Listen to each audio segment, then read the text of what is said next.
Para analizar todo este fenómeno, lo que viene también hacia adelante, con López Obrador ya como virtual presidente electo, está en la línea telefónica. Nos da muchísimo gusto saludar a Ramón Alberto Garza, director del portal Código Magenta y una voz indispensable en el análisis político en México. Ramón Alberto, qué gusto saludarte, buenos días. Querido Salvador, buenos días, buenos e históricos días. Buenos e históricos días, Ramón. Hoy se unifican las portadas de los diarios, coinciden en este diagnóstico, además de el tema de arrasó López Obrador, vimos una jornada histórica. ¿Qué viene hacia adelante, Ramón?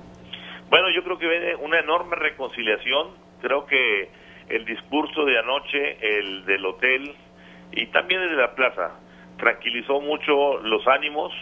Creo que se siente en el ambiente que las acciones que emprendieron, bueno, primero que todo, el que haya sido no el INE, sino el candidato del partido en el poder, es decir, José Antonio Meade, el que saliera a anunciar su propia derrota y reconocer con nombre al ganador, eso en particular fue el detonador, ya después con el reconocimiento de Anaya y con el del presidente, de una sensación de que en México brincamos a otra etapa en cuanto a democracia.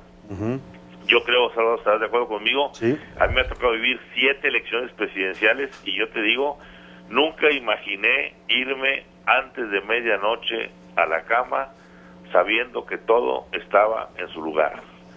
Es decir, siempre nos tocaba estar hasta la madrugada viendo los precios hasta las 3, 4 de la mañana, haciendo cierres de última hora, y lo que vivimos anoche pues fue una transición casi diríamos de terciopelo frente a la polarización que vivimos en toda la campaña, todos los dimes y diretes, todas las acusaciones. Pues tenemos que decir que la contienda fue bastante civilizada y un buen ejemplo para el mundo. Dicho eso, pues esta transición que tenemos tan peculiar en este país de 4 largos meses de transición en la que a partir de mañana que se vean el presidente Peña Nieto y el presidente electo López Obrador hasta el día de la toma de posesión, bueno, pues habrá tiempo para planchar muchas cosas, para anunciar las nuevas estrategias políticas y económicas, para definir realmente el gabinete, que dicho sea de paso, hay que ver que no será exactamente el que originalmente se había anunciado. Yo sí creo que va a haber ajustes respecto a ciertas posiciones que pues en el camino se han ido afinando. Esa posición, por ejemplo, de Alfonso Romo, que originalmente era jefe de gabinete y ahora es jefe de la oficina, o será jefe de la oficina de la presidencia, pues indica, junto con la inclusión de Tatiana Cloutier en la dupla con Olga Sánchez Cordero para ver lo de política interna, la inclusión de Marcelo Ebrard en la dupla con Héctor Vasconcelos para ver la política exterior, en fin, es decir, vamos a ver, creo que el comienzo de esta nueva etapa es muy positivo desde la perspectiva de lo que vivimos anoche, que era realmente de no creerse, pero fue una cosa importante para la democracia de nuestro país, que nos coloca en otra etapa. Hay que honrar eso y sobre todo, mi querido Salvador, que no suceda con esta promesa de cambio, con esta esperanza de cambio, lo que ya nos pasó en su tiempo con Vicente Fox y con Felipe Calderón. Claro, y ahí me parece que López Obrador dice claramente en su discurso que entiende su responsabilidad histórica. Yo quiero pensar que se está refiriendo a eso, a lo que no hicieron en su momento los panistas y que él entiende tendría que hacer hacia adelante, que es el cambio definitivo de régimen. Pero Ramón Alberto, en la parte, ya nos decías, en la parte de lo que vimos ayer, pero también emerge junto con el triunfo de López Obrador una nueva configuración del escenario político. Esto me parece, si estás de acuerdo, que es un tsunami que movió todas las estructuras políticas en México. A ver, sin duda, Salvador, lo que estamos viviendo es el rechazo absoluto al sistema de corrupción y de impunidad que se gestó en este país, a este maridaje del PRIAN-RD, porque era una partidocracia que ya de una u otra manera pues fue la que fue rechazada, como de la manera en que fue rechazada. Claro. A ver, veamos las cifras.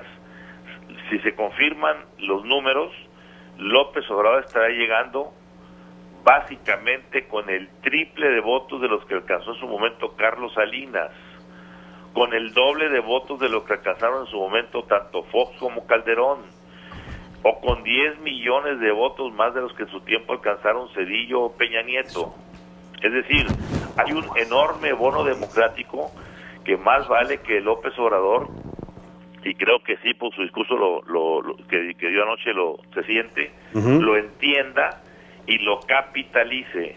Se le está dando un vale democrático para que haga los cambios que se estimen necesarios, y tendrá que ser desde la enorme prudencia y humildad, sobre todo, Salvador, porque estamos ante la posibilidad de que tanto en la Cámara de Diputados como en el Senado, Morena y sus aliados puedan establecer agenda y hacer sin dificultad los cambios que el país necesita. Sin duda. Ramón Alberto, ¿qué tal? Muy buenos días, te saluda Carla Pulido. Carla, ¿cómo estás? Buenos días.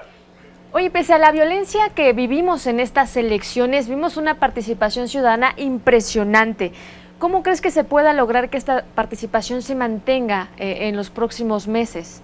Yo creo que va a ser bien discutible que los mexicanos se dieron cuenta de que por primera vez no tienen que pelear por su voto, no tienen que hacer jaloneos, y que los cambios en este país se pueden ejercer por las urnas, sin regateos.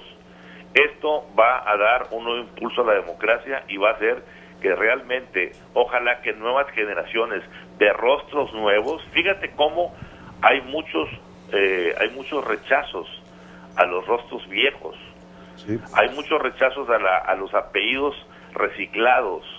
Ojalá que esta oportunidad democrática se presente para la nueva generación, para que de verdad los millennials sepan que en este país se pueden hacer las cosas por la ruta democrática de las urnas y no haya que estar peleando en otras trincheras para lograr un cambio. Ahora, Ramón Alberto, en esta reconfiguración política es claro que emerge una nueva fuerza nacional que es Morena, pero también es claro que, ya lo decías tú, PAN y PRI, y bueno, por supuesto el PRD, entran en crisis. ¿Qué viene para estos partidos históricos? Bueno, pues viene yo le llamaría la hora de los buitres, el momento en el que los opilotes comienzan a rondar los cadáveres, tratando de quedarse pues con lo que queda, a ver si se puede reconstruir. Yo creo que algunos sí se podrán reconstruir y otros tendrán que anunciarse su esquela, su sepelio, porque pues ya no dan para más. Evidentemente, yo creo que el más afectado de todos es el PRD, porque Morena, pues de la manera en que arrasó, desplaza completamente a la izquierda ese perredismo que con tanto esfuerzo se fincó desde que Cuauhtémoc Cárdenas y Porfirio Muñoz lo establecieron allá en 1987-88. Sin embargo, el panismo Ricardo Anaya queda injugable, por así decirlo, y básicamente va a ver quién de los 3 o 4 grupos de panistas, entiéndase el grupo de gobernadores, el grupo de Fox, el grupo de Calderón o el propio grupo de Anaya, pues son los que se van a hacer la refundación del PAN tan dolido y tan fragmentado que quedó, y del PRI, pues ¿qué decimos? De nuevo, a ver, no hay que alarmarse tanto en el asunto del PRI, porque al PRI le pasó exactamente lo mismo que le pasó al PAN de Calderón, cuando la elección de Peña Nieto. Es decir, por segunda vez tenemos que el partido en el poder queda en el tercer lugar. ¿Sí?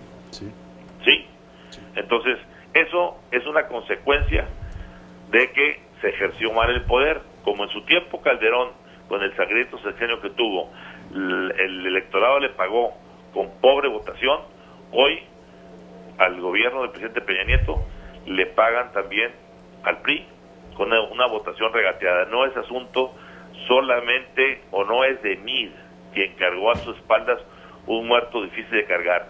Claro. Así de que habrá que ver quiénes recuperan ese PRI. ¿Qué va a pasar, por ejemplo, con los equipos de Osorio Chong? ¿Qué va a pasar con el grupo de Videgaray, con el grupo en torno a Carlos Salinas, con el grupo que hay todavía ahí metidos muchos cedillistas? Es decir, va a haber una noche de cuchillos largos primero, y tendrá que haber una refundación. Sin duda.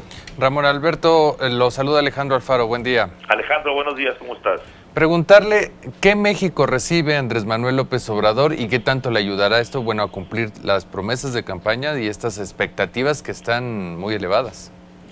Pues mira, yo diría que López Obrador recibe un México golpeado, agraviado, pero muy esperanzado. Este resultado de ayer, esta forma de volcarse ayer a obtener una victoria que, pues hombre, digámoslo así con todas sus letras, las encuestas en el caso de México no fallaron. Claro. Es decir, traemos más del 50+1. Si este país tuviera segunda ronda, no hubiera habido necesidad de tener segunda ronda como en muchos otros países. Por tanto, el mandato es contundente y el país que se recibe es un país que está reclamando por la vía de las urnas un cambio urgente. Es lo que está recibiendo. Y ese es el gran reto que tiene enfrente Andrés Manuel López Obrador y que esperemos cumpla para, como dices tú, no volver a caer en estas decepciones que nos han hecho tanto daño a los mexicanos. Ramón Alberto, como siempre, claro, puntual, el análisis nos ayuda a entender esto que estamos viviendo y esto que viene en el futuro inmediato. Gracias, Ramón Alberto, como siempre. Abrazo, un placer. Con todo el afecto. Gracias igualmente a Ramón Alberto Garza, director de Código Magenta.